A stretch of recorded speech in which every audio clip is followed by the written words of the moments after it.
네, 안녕하십니까. 한국사능력검정시험 고급 기출문제 해설 강의를 진행하고 있습니다. 제가 지난 시간에 45회 40번까지 살펴봤습니다. 이 시간에는 41번부터 해서 50번까지 마무리를 하도록 하겠습니다. 자, 41번 보시죠. 가 단체에 대한 설명으로서 옳은 것은, 자, 이것은 총사령 박상진이 이끌었던 단체이다. 그 단체 소속의 김한종 의사 순국 기념비입니다. 라고 되어 있죠. 자, 박상진은 총사령입니다. 총사령. 총사령관이라는 얘기인데요. 1913년에 조직이 됐었던 대한광복회라고 하는 단체가 있어요. 여기에 총사령관이 누구냐면 박상진이고요. 그다음에 부사령관이 누구냐면 김좌진입니다. 김좌진. 총사령, 명칭 부사령 됐습니다. 그러니까 우리가 요즘 얘기하면 총사령관, 부사령관 이런 개념을 보시면 돼요. 이 단체는 1910년대 국내 비밀 결사단체 중에서 가장 활발했다. 그러니까 왜 가장 활발했냐라면은 군대식으로 조직이 되어 있습니다. 그러니까 화력이라든가 조직력이라든가 이런 면에서 막강했다라고 하는 거죠. 이 시기 때에 조직됐던 단체 중에 독립의군부도 있죠. 1912년에 고종의 밀조로 임병찬 등이 전라도 유생들을 주축을 해서 복벽주의를 지향했던 독립의군부도 있습니다. 같은 시기입니다. 10년대 국내죠. 그럼 여기서 이제 김한종 의사가 소속됐다는 대한광복회거든요. 자, 광복회에 대한 설명으로 옳은 것은 1. 공화정치의 국가건설을 지향하였다. 기억해 두십시오. 대한광복회는 공화정을 추구를 하고 있습니다. 공화정. 독립운동 단체에서 말이요. 공화정을 지향했었던 단체가 또 있어요. 신민회입니다. 신민회가 바로 공화정을 지향합니다. 애국개몽운동단체 신민회를 얘기하는 거예요. 아시죠? 근데 애국개몽운동단체는 실력 양성운동단체입니다. 이 애국개몽운동단체는 대체로 입헌군주제를 지향한단 말이에요. 입헌군주제를 지향을 하고요. 무장 폭력을 하지 말자. 이게 일반적인 애국개몽운동단체의 활동 방향이었었습니다. 근데 같은 애국개몽운동단체였던 신민회는 1907년에서 1911년 105인 사건까지 갔던 신민회는 이 애국개몽단체의 입헌군주제나 무장폭력 X가 아니라 신민회는 공화정을 지향을 하고 있었으며, 그리고 또 하나는 무장폭력을 하지 말자라고 했는데 그는 무장폭력을 하자 이렇게 얘기를 하고 있단 말이에요. 이런 면에서 신민회는 다른 애국개몽운동단체하고 구분을 하셔야 된다는 겁니다. 여튼 신민회하고 민족유일당운동단체로서 신간에는 반드시 기억을 해 두십시오. 그럼 여기서 얘기하는 폭력이라고 하는 것은 우리가 이제 사전적인 의미의 폭력이냐? 그건 아닙니다. 사전적인 의미의 폭력이 아니고 이거는 좋은 폭력이에요. 일제를 타도하고 그리고 우리가 조국 광복을 위한 폭력이다라고 하는 겁니다. 근데 의열단 소속 있죠. 1919년에 김원봉이 조직했던 의열단 어떤 활동합니까? 애국개몽운동인가요? 아니죠. 테러 활동을 전개하잖아요. 그 의열단의 테러 활동에 민중들이 제대로 이해를 못한 겁니다. 그래서 민중들이 이 의열단 활동에서 자꾸 발목을 잡고 늘어진단 말이에요. 야, 너네들이 말이야 무슨 깡패 집단이야 이거예요. 그래서 이제 당시 김원봉이 북경에 가서 신채호에게 이러이러한 일을 얘기해 줬더니 신채호가 써준 글이 뭐였어요? 앞에 문제 있었잖아요. 조선혁명선언이었어요. 민중에 의한 폭력혁명을 강조했던 조선혁명선언을 써준 겁니다. 그러니까 이게 이제 민중들에게 어떻게 좀 소위 그 민중들을 설득하게 하는 그러한 선언문이 됐던 거죠. 그래서 민중들이 이 폭력은 그런 폭력이 아니라 사전적인 폭력이 아니라 조국 광복을 위한 폭력이었다는 사실을 깨우치게 하는 겁니다. 그래서 그 이후에는 민중들의 이 의열단 활동에서 태클을 걸거나 그런 일은 없었다라고 하는 거죠. 그래서 의열단 가면 조선혁명선언을 반드시 기억을 해 두시라고 했습니다. 근데 대한광복회가 공화정을 추구했다라고 한다면은 1912년 임병찬 독립의군부, 전라도 유생, 복벽주의를 지향하고 있죠. 여기서는. 자, 구분하십시오. 대한광복회가 공화정을 추구했다라면 독립의군부는 뭐를? 복벽주의를 지향했다라고 하는 겁니다. 또 하나, 독립의군부는 전라도 유생을 중심으로 했었다라고 한다면은 경상도 유생을 중심으로 했었던 국권회복단도 있습니다. 조선국권회복단이 있어요. 경상도 대구 지방의 유생을 중심으로 했었던 단체입니다. 지역적인 차이, 그러니까 경상도, 전라도. 그래서 독립의군부하고 조선국권회복단. 그 다음에 이념에서 공화정을 추구했던 대한광복회와 복벽주의, 왕정복구라고 그랬죠. 복벽주의를 지향했던 독립의군부, 전부 다 1910년대 국내에서의 항일운동 단체였었습니다. 자, 그래서 이제 1번 공화정체 국가건설을 지향했고요. 2번 대한민국 임시정부의 주도로 결성이 되었다 그랬습니다. 대한민국 임시정부는 1919년 3.1운동의 결과물로서 1919년 4월 11일 상하이에서 수립이 됐습니다. 그런데 대한민국 임시정부는 4월 11일 날 수립됐던 상하이 임시정부는 이 정부를 우리가 임시정부라고 보편적으로 얘기하지 않습니다. 이 상하이죠. 상하이의 대한민국 임시정부라든가 또는 한성정부라든가 그렇죠? 기타 여러 개 난립된 정부도 있었잖아요. 이런 정부들을 전부 다 하나로 묶은 정부가 있어요. 이게 이제 통합정부예요. 9월 달에 하나로 묶어 있었던 어디에서? 상하이에서 묶어진 대한민국 임시정부였다. 그러니까 우리가 이제 보편적으로 얘기하는 임시정부는 이 정부를 얘기하는 건 아니고요. 우리가 얘기하는 대한민국 임시정부는 통합된 정부를 얘기한다라고 하는 거죠. 삼권 분립에 입각한 정부. 그리고 삼권 분립은 이제 행정, 그 다음에 군사, 사법 이걸 얘기를 하는 거죠. 그렇죠? 자, 이걸 얘기한다라고 이제 보시면 되겠습니다. 3.1운동의 결과물이죠. 시기적으로 다르잖아요. 3번에 봉오동에서 일본군을 상대로 그럼 2번에 대한민국 임시정부의 주도로 결성된 임시정부의 산하 군사단체는 뭐야? 1940년에 한국광복군입니다. 하나 주의하실 것이요.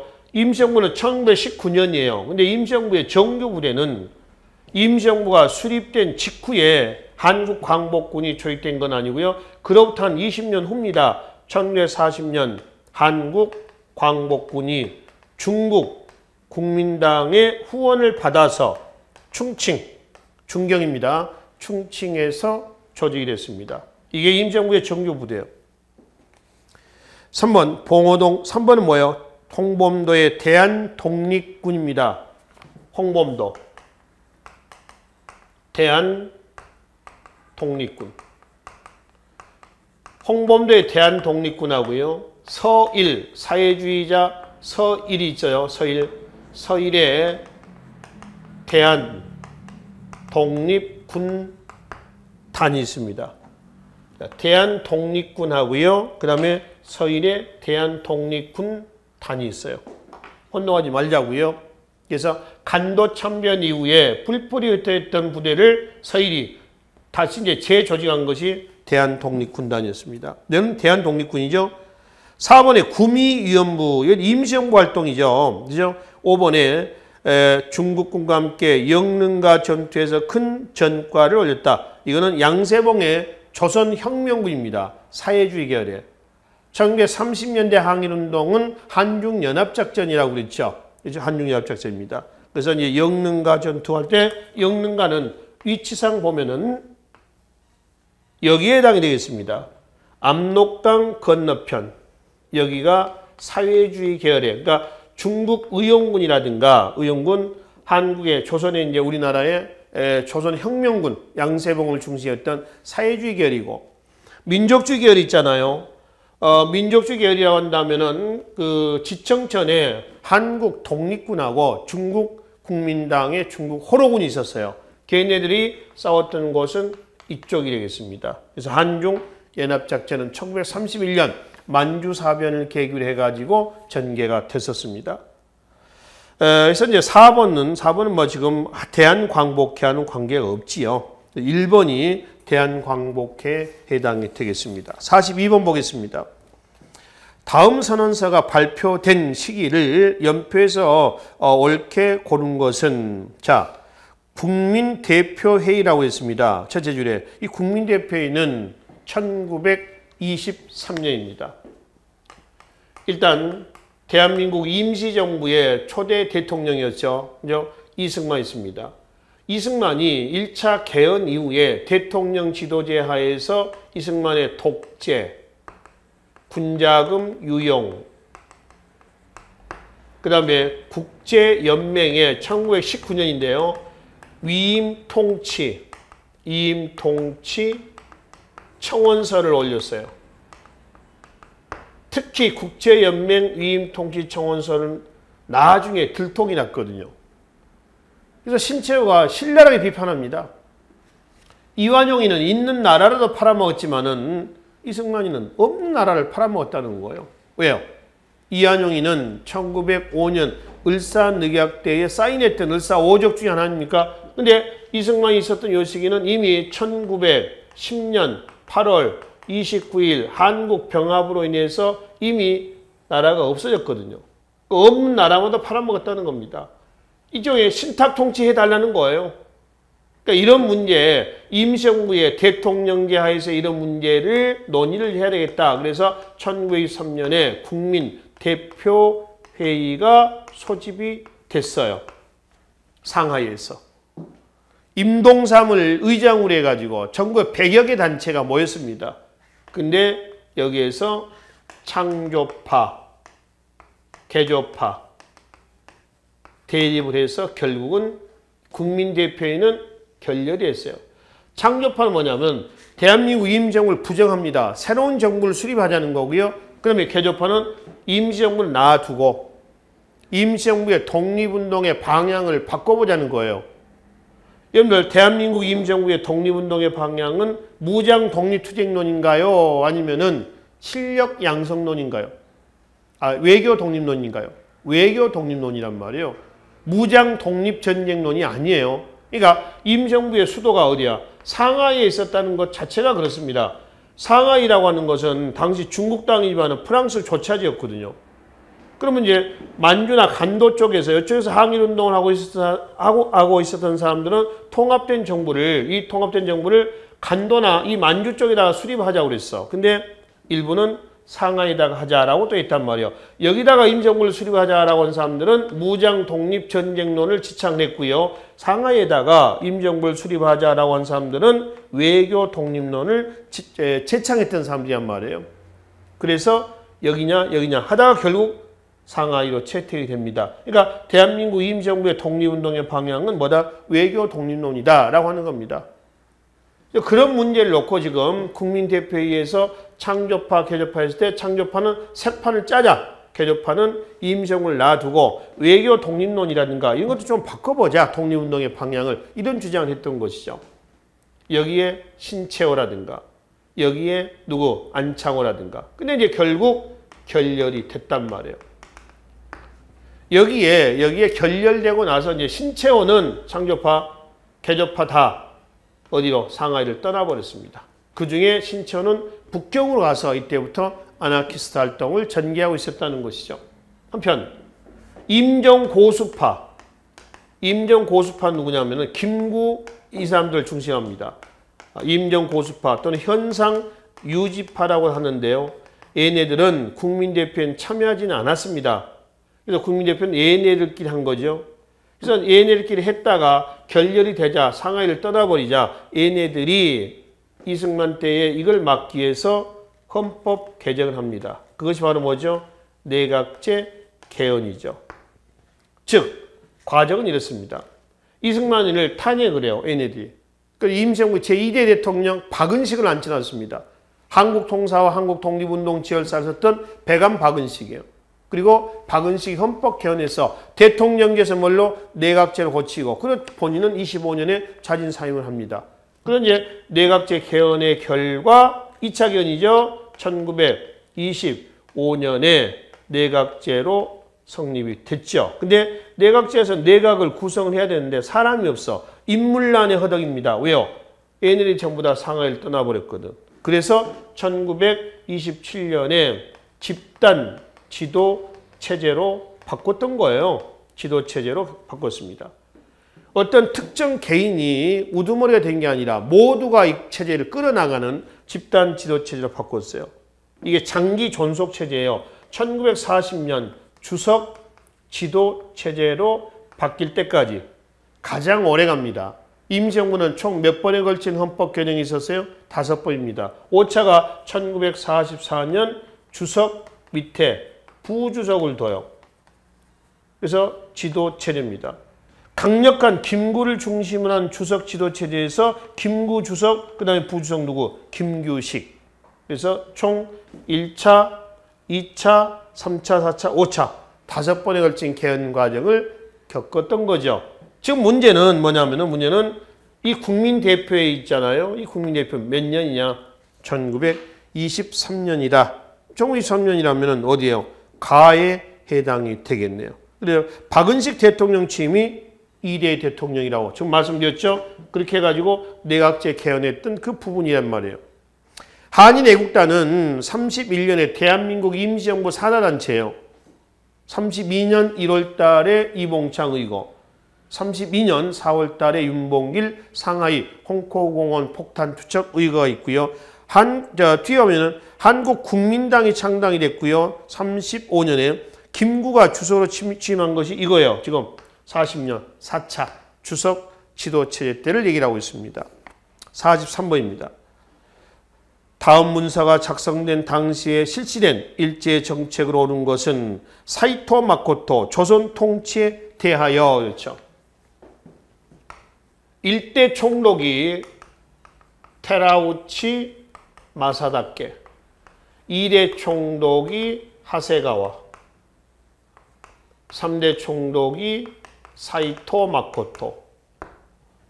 하세가 총독이요. 3.1운동의 책임을 지고요. 3.1운동이 책임을 지고 물러갑니다.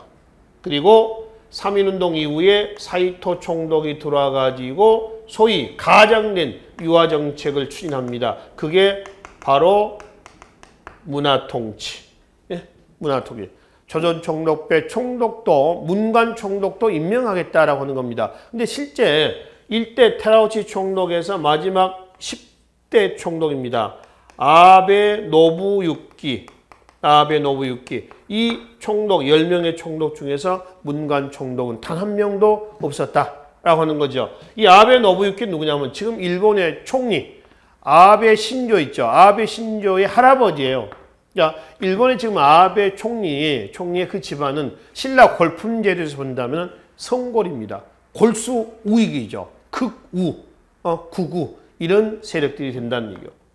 그래서 이 사이토 총독의 3.1운동 이후의 문화통치, 식민통치 제 몇 기죠? 제 2기가 되겠습니다. 1919년에서 1931년 일본이 경제공황을 타개하기 위해서 만주를 점령했던 만주사변이 있었던 시기까지가 여기에 해당이 된다라고 하는 것이죠.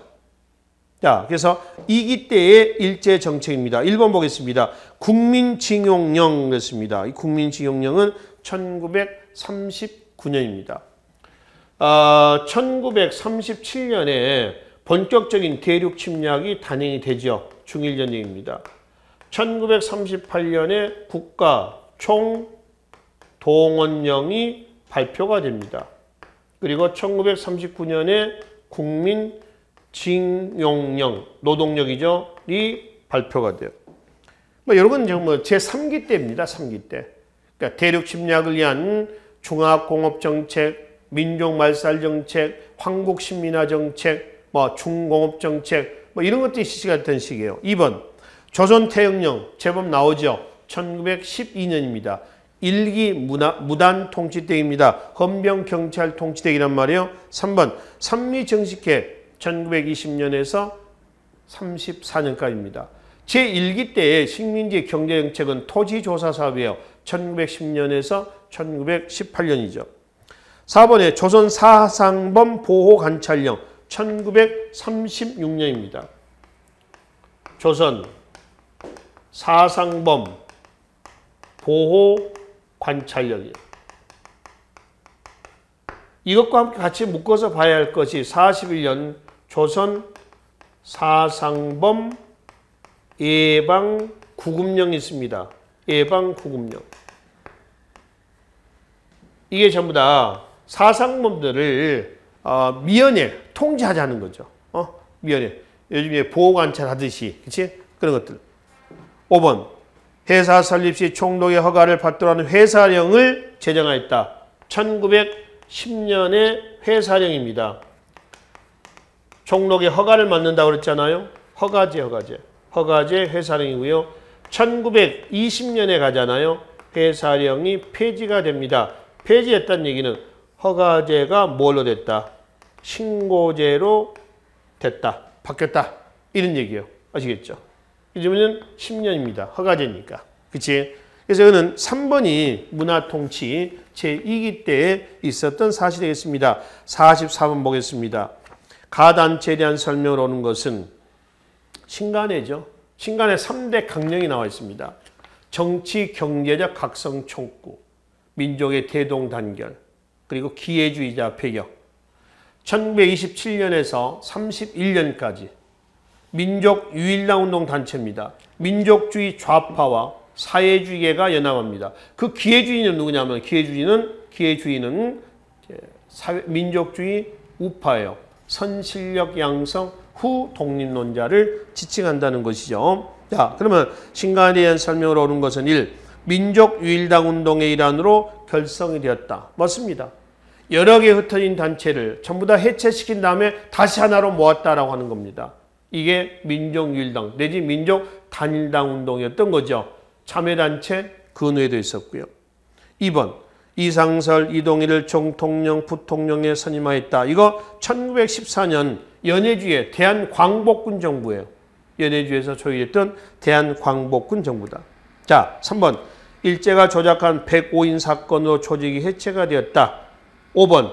오산학교, 대성학교, 정주의 오산학교, 평양의 대성학교죠. 이것도 제법 많이 나오죠. 민족교육을 실시했다. 3번과 5번은 신민회입니다. 신민회. 1907년에 결성해서 1911년 105인 사건으로 해산이 된 단체죠. 105인 사건은 일본의 초대 총독 테라우치 총독 암살 미수 사건이라고 하는데요. 이 테라우치 총독 암살 미수를 신민회가 모의했다라고 하는 겁니다. 그래서 신민회 간부 약 600여 명을 잡아다가 그중에 105명을 기소한 사건이에요. 이게 105인 사건이었던 거죠. 3번, 4번. 조선 총독부의 국권 반환 요구서를 발송하려 했다. 이건 뭐냐면은 독립의금부입니다. 아까 이거 말씀드렸죠. 1912년에 독립의금부의 활동이에요. 국권 반환 요구서를 발송하려 했었습니다. 이거는 신간회하고는 관계가 없죠. 1번이 여기에 해당이 되겠습니다. 자, 신간회는 일제가 인정한 합법적인 최대 항일운동 단체였다. 그러면 일제가 신간회를 합법적인 단체로 인정했던 이유는 뭐냐? 역시 이거 뭐죠? 문화통치의 일환이었다. 가장된 유화정책입니다. 합법적인 단체를 인정해주고 이 단체를 수면 위로 끌어올려놓고 효과적으로 관리하겠다라고 하는 거죠. 그런 취지였었어요. 또 이란의 문화통치 일환으로서 회사령도 허가제에서 신고제로 폐지가 된 겁니다. 그렇죠? 또 1922년 제2차 조선교육령, 그러니까 제1차 조선교육령이 1911년 아닙니까? 제2차 조선교육령이 1922년이에요. 2차 조선교육령에 보면은 교육계를 확대시켜요. 그리고 밀립대학, 대학 설립 허가를 해줍니다. 그래서 그런 분위기 속에서 밀립대학 설립운동이 전개가 된다는 거예요. 아시겠죠? 자, 그래서 지금 이기 문화통치의 실상을 이해하시면은 왜 신간회를 합법적 단체로 인정을 해줬는가라고 하는 것을 확인해 볼 수가 있다는 거죠. 그래서 44번은 그 신간회에 대한 설명에서 1번이 되겠습니다. 45번 볼까요? 다음 인물에 대한 설명으로 오는 것은 의열단을 조직했다. 1919년에. 그리고 1935년에 민족혁명당이 있습니다. 중국 관내에서 조직되었던 최초의 단체이기도 해요. 약산 누구죠? 김원봉입니다. 김원봉의 부인도 박차정 여사인데요. 박차정 여사. 항일 독립운동가입니다. 여성운동가죠. 자, 그러면 김원봉에 대한 설명에서 1번 대조선 국민군단 서일입니다. 서일. 만주에서 대조선 국민군단을 조직했고 서일. 서일 그러면 아까 대한독립군단을 조직했던 그 서일이에요. 그렇죠? 두 번째 한국광복군 부사령관으로 활약했다. 맞죠? 총사령관 지청천. 한국광복군 이거죠. 총사령관 지청천. 부사령관 김원봉 됐습니다. 이제 김원봉에 대한 재평가를 해야 하는 과정에서 일제하에서는 항일운동의 선봉장이 됐단 말이에요. 근데 광복 이후에 월북을 하게 됩니다. 광복 이후에 월북을 해서 1950년 6.25 전쟁이 났을 때 6.25 전쟁 당시 북한군을 끌고 또 내려온단 말이에요. 그러니까 김원봉에 대한 해석은 뭐 어떤 그 극과 극, 호불호가 갈립니다. 그러니까 이 사람에 대한 평가를 할 때는 일제 강점기 때의 평가, 그 다음에 그 이후의 평가 이렇게 나눠서 또 절충해서 평가하기도 하고 그렇습니다. 하여튼 그 김원봉이에요. 하얼빈역에서 3번 누구요? 안중근이죠. 도마 안중근이죠. 이등방문 1909년에 사살했죠. 그래서 하얼빈 사건을 얘기합니다. 여순 감옥에 이제 수감이 돼 있다가 1910년에 사형이 됐습니다만은 안중근이고요. 한국광복군 일구고 쌍성보 전투에서 승리했다. 지청천의 한국 독립군이에요. 쌍성보 전투. 한국 독립군입니다.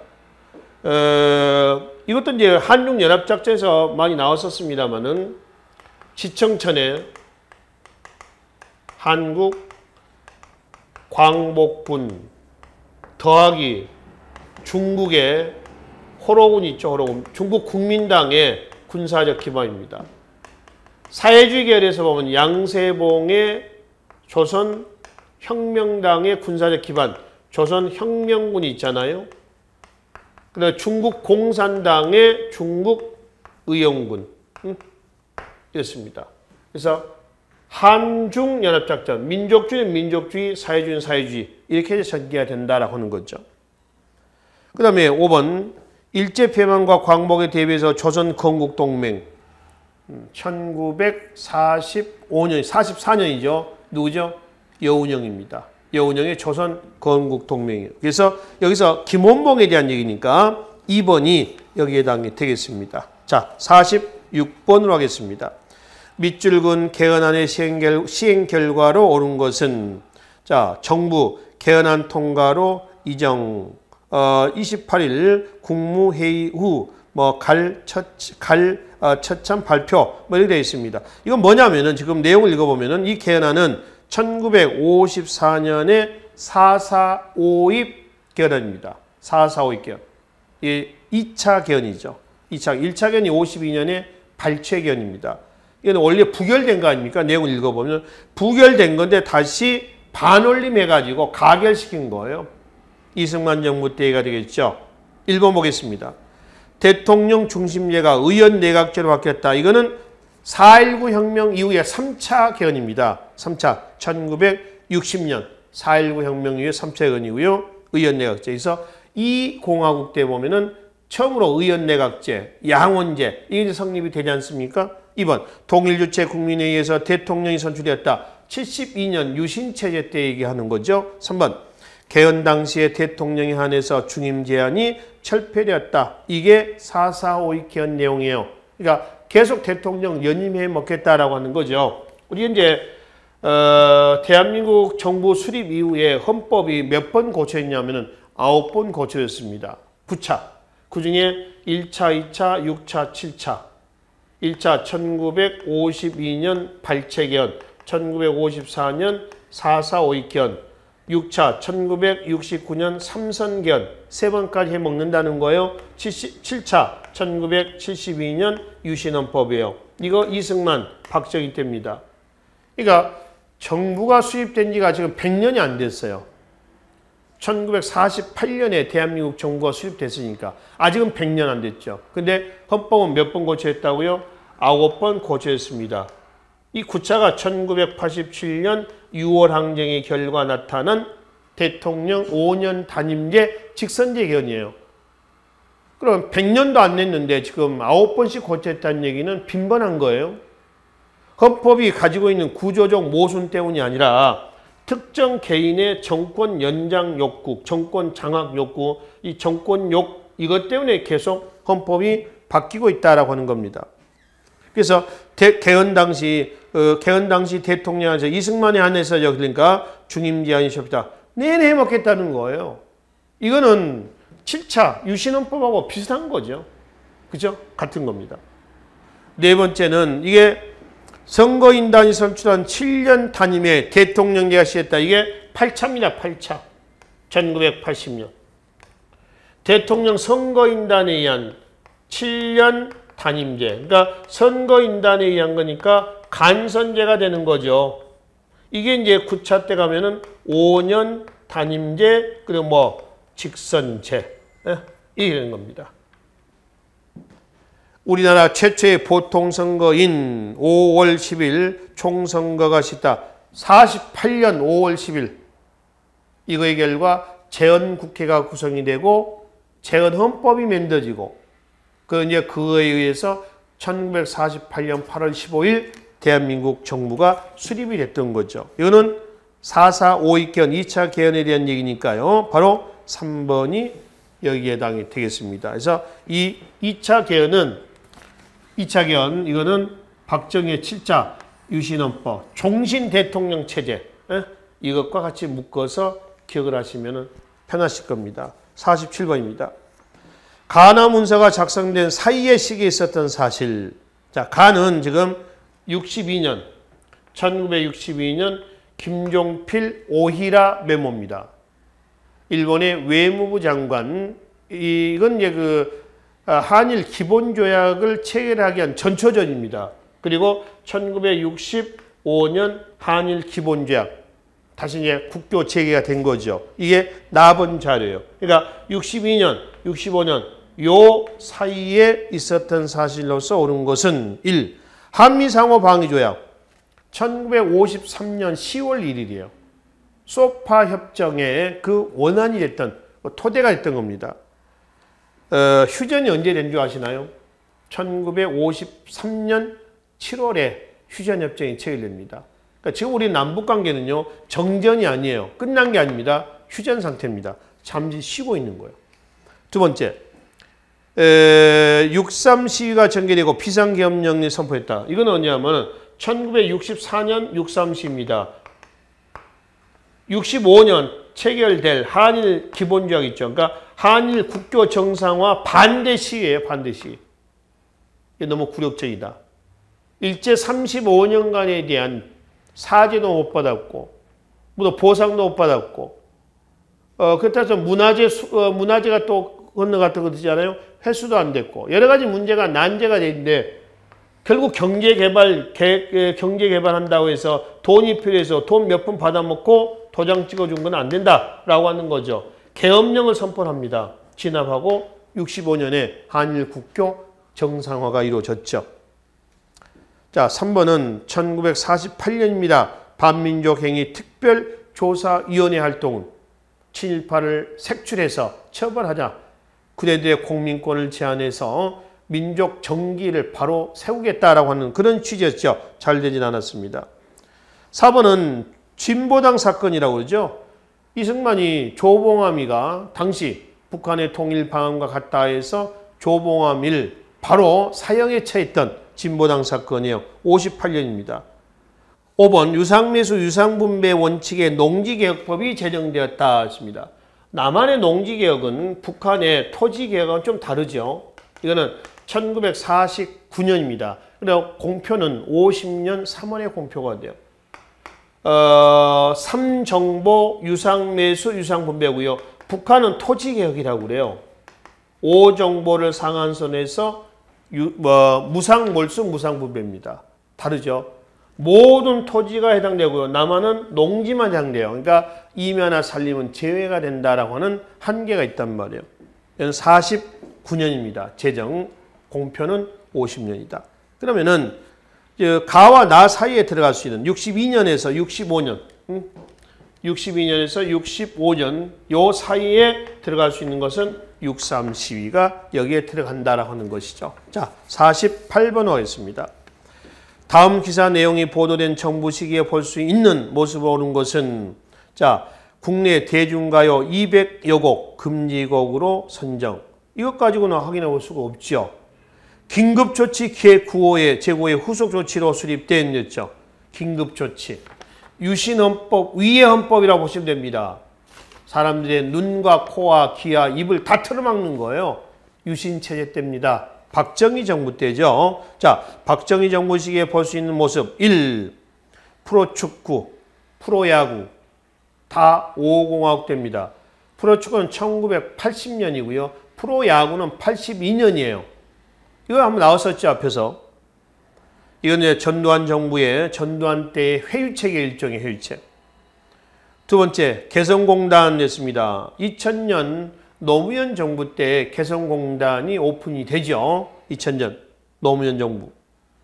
금융실명제 김영삼 정부 때입니다. 그죠? 93년이죠. 자, 네 번째, 거리에서 자를 들고 미니스커트를 단속하는 경찰. 73년에 경범죄 처벌법이 만들어집니다. 경범죄 처벌법. 그래서 무릎에서 몇 센치 이상 못 올라가게, 또 머리를 장발 못하도록, 귀 밑에서 몇 센치 내려오지 못하도록 다 자르는 거죠. 그 다음에 5번에 금모으기 운동이 있습니다. 외환위기 극복. 98년 김대중 정부 때죠. IMF 위기를 극복한 사례요. 따라서 박정희 정부 시기 때 볼 수 있는 모습은 네 번째가 거기에 해당이 되겠습니다. 49번 보겠습니다. 다음 선언문을 발표한 민주화 운동에 대한 설명으로 옳은 것은 이게 이거예요. 9차 개헌을 가져다 준 겁니다. 1987년 전두환이 4.13 호언선언합니다. 이 호언선언에 반발해가지고 나온 것이 81년 6월 항쟁입니다. 6월 항쟁 결과 민주정의당 대통령 후보 노태우가 뭐라죠? 6.29 선언을 발표합니다. 이 6.29 선언에 의거해가지고 제9차 헌법 개헌이 단행이 돼요. 5년 단임제 직선제입니다. 전두환이 4.13 호언 선언한 것은 헌법을 수호한다는 겁니다. 즉 다음 대통령도 이때 제정된 이 헌법에 의해서 7년 단임제 대통령 선거인단회에서 간선제로 뽑겠다는 거예요. 말도 안 된다. 그래서 6월 항쟁이 나왔죠. 그리고 이제 거기에 손을 들었죠. 6.29 선언. 그래서 이제 당시 노태우, 김대중, 김영삼, 김종필 등등 출마해서 결국 노태우가 당선이 됐습니다. 이 헌법이 바로 9차 헌법이에요. 그러니까 여기서는 2번이죠. 5년 단임의 대통령 직선제 개헌을 이끌었다. 이게 9차 개헌이란 말이에요. 1번에 장면 내각이 출범하는 배경이 되었다 했습니다. 이건 아까 한번 나왔죠. 4.19 혁명의 계기입니다. 1960년. 3.15 부정선거에 항의하는 시위에서 시작됐다. 역시 4.19. 그러니까 1번과 3번은 60년 3.15 부정선거에 저항했던 4.19 혁명과 관련된 거죠. 4번 80년 5.18 광주 민주화 운동을 얘기합니다. 이걸 진압하고 등장했던 전두환이죠. 5번 3.1 민주구국선언. 이것도 제법 나오네요. 76년 명동성당에서 유신체제에 반발했었던 3.1 민주구국선언이었어요. 여기는 2번이 여기에 해당이 되겠습니다. 자, 마지막 50번입니다. 다음 경축사를 발표한 정부 시기의 통일정책입니다. 자, 자료의 내용을 보면은 한 6째 줄 정도에 보시면은 이웃 중국과도 무역대표부를 교환 설치하였습니다. 라고 있죠. 한중 수교의 얘기예요. 한중 수교. 자, 이거 언제 때냐 그러면 이거 한번 봅시다. 거슬러 올라가면요. 1988년 제24회 서울 88 올림픽 있죠? 서울 올림픽입니다. 이 서울 올림픽을 계기로 해가지고 바로 북방 외교가 실시가 됩니다. 노태우 정부 때죠. 노태우 정부 때입니다. 국방외교라고 하는 것은 동유럽 국가입니다. 공산국가죠. 수교가 되지 않는 동유럽 공산국가하고 수교 관계를 맺는 거예요. 그 국방외교의 첫 번째 나라가 어디냐면은 1989년에 헝가리입니다. 헝가리. 1990년에 한중 수교가 이루어집니다. 한소 수교가 이루어집니다. 90년 소련이죠. 1992년에 중국하고 수교가 이루어집니다. 그게 후속 조치예요. 지금 노태우 정부입니다. 전두환 정부 다음에 등장했던 9차 개헌으로 인해서 등장했던 노태우 정부 때 얘기란 말이에요. 그러면 문제는 이 정부 때 통일 정책을 묻는 겁니다. 1번 남북 기본 합의서를 교환하였다. 91년입니다. 노태우 정부 때 통일 정책에서 또 하나 볼 것이 91년 9월에 남북한 유엔 동시 가입이 있어요. 두 번째, 7.4 남북 공동성명을 발표했다. 72년이죠. 박정희 때 얘기입니다. 7.4 남북 공동성명은요, 비공식입니다. 그럼 남북한 당국자 사이의 공식적인 첫 번째 회담은 뭐냐? 첫 번째 내용은 1번입니다. 남북 기본 합의서요. 이우락, 당시 중앙정보부장이죠. 그리고 북한의 김영주가 평양에서 합의를 한 겁니다. 그리고 7.4 남북 공동성명의 통일 3원칙, 자주통일, 평화통일, 민족 대단결, 그리고 이 문제를 논의하기 위한 남북조절위원회 설치, 이거죠. 자, 세 번째는 14 남북 공동선언입니다. 이건 제2차 남북 정상회담입니다. 제1차 남북 정상회담은요, 2000년 6.15 선언, 김대중 대통령과 북한의 김정일 국방위원장이고요. 2차가 2007년 14선언이에요. 노무현 정부 때죠. 노무현 대통령과 김정일 국방위원장이고요. 그 다음에 제3차 남북 정상회담은 2019년이죠. 427 판문점 선언입니다. 4월 27일 판문점 선언. 그러니까 총 남북 정상회담은 공식적으로 3번입니다. 그래서 김대중 정부 때, 노무현 정부 때, 문재인 정부 때 나온다는 얘기죠. 이 3번 지금 2차 남북 정상회담이요. 2007년입니다. 금강산 해로 관광 사업 98년이고요. 김대중 정부 때죠. 5번 문장은 자주 출제가 되죠. 기억을 해 두시라고 했습니다. 연때 남북한 최초로 이산가족 고향 방문입니다. 1985년. 이건 전두환 정부 때 얘기가 되겠습니다. 그래서 50번 노태우 정부 때 통일 노력은 1번이 여기에 해당이 되겠습니다. 91년 유엔 가입과 같이 정리해 두시면 되겠네요. 자, 그렇게 해서 이제 42회부터 해가지고요. 지금 고급 45회까지의 기출문제해설 강의를 마치도록 하겠습니다. 우리가 42회, 43회를 쭉 보면서 43회를 보면은 42회 내용들이 많이 겹칩니다. 또 44회도 그렇고요. 45회를 풀다 보니까 44회 바로 앞에 회차의 문제하고 많이 또 선지가 겹치고 있죠. 여러분들 이제 기본적인 이론 정리를 하시고요. 시험장에 가시기 전에는 직전에 기출문제를 한번 훑어보시고 가신다면은 여러분들이 원하시는 한국사 능력검정시험 심화 과정에 1급 정도는 무난하게 취득하실 것이라고 믿습니다. 그래서 앞으로 여러분들이 시험장에 가셔서 좋은 결과를 얻으시기를 기원하면서 강의를 마치도록 하겠습니다. 수고하셨습니다.